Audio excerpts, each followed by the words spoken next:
Have you ever felt like something was watching you? Not from the front, but just over your shoulder. And when you turned around, there was nothing there? My name is Ethan Miller, and I wish this was just a story. I wish I could chalk it up to paranoia or bad dreams. But what happened to me, to my sister Claire, and to my best friend Ryan was real. And it all started deep in the woods of Freetown Forest, Massachusetts. We thought it was just a camping trip, a weekend away from the noise of the city, some fresh air, a campfire, and nothing but trees around us.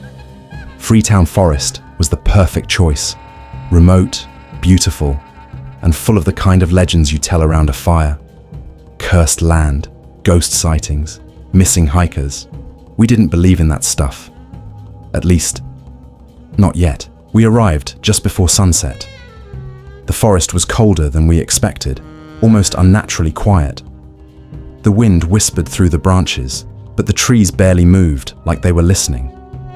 We found a clearing about 2 hours in, set up our tents, started a fire, and tried to shake off the weird feeling that had crept in with the night. Claire was the first to feel it. She kept glancing into the trees like she expected something to step out of the shadows. She didn't say much, but at one point she leaned in close and whispered, "It's like something's watching us." I laughed. Ryan rolled his eyes. But looking back, I think we both felt it too. We just didn't want to admit it. That night, I woke up around 3 a.m. I don't know why. Maybe it was the cold. Maybe it was the silence.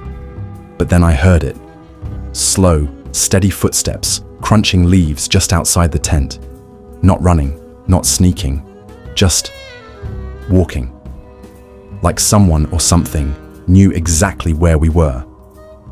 I held my breath.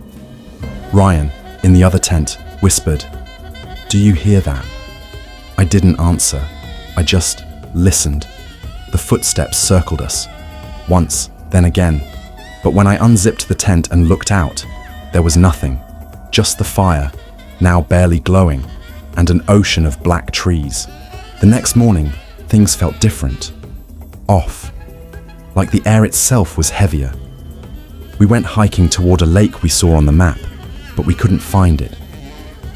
The trail markers disappeared, the compass kept spinning, and our phones were dead. It was like the forest was changing around us, closing in. Then the whispers started. At first, they were so faint I thought I imagined them, but Claire heard them too, we all did. Voices low, ancient, and completely unintelligible. But there was something about the way they sounded, like they weren't coming from outside, but from inside our heads. Claire stopped.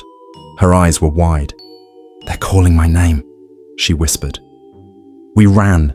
We didn't know where we were going. We just ran until somehow we stumbled back into our camp. But something was wrong. Our stuff had been disturbed. The fire was cold. And on the tree behind our tent, a new carving. A symbol we hadn't seen before. A circle with jagged lines through it, like claws. And beneath it, something dark and crusted. Blood. That night, Claire screamed. We bolted out of our tents and saw her standing at the edge of the trees, barefoot, motionless, her eyes locked onto something deep in the forest.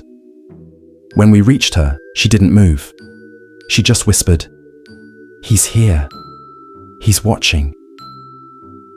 Then we heard it. A growl, deep, guttural, and impossibly low, like the earth itself was growling.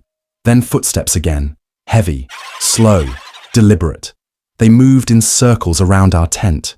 We grabbed Claire, got inside, zipped it shut, and waited. For over an hour it didn't stop. The breathing, the pacing. We didn't dare speak. We didn't dare look. At dawn, it was gone. We didn't pack. We didn't eat. We left everything behind and walked until we found the road. None of us spoke a word the whole way back. To this day, we don't talk about what happened in Freetown Forest. Ryan moved across the country. Claire still has nightmares. As for me, sometimes, when it's quiet, I swear I still hear them, the whispers, calling my name.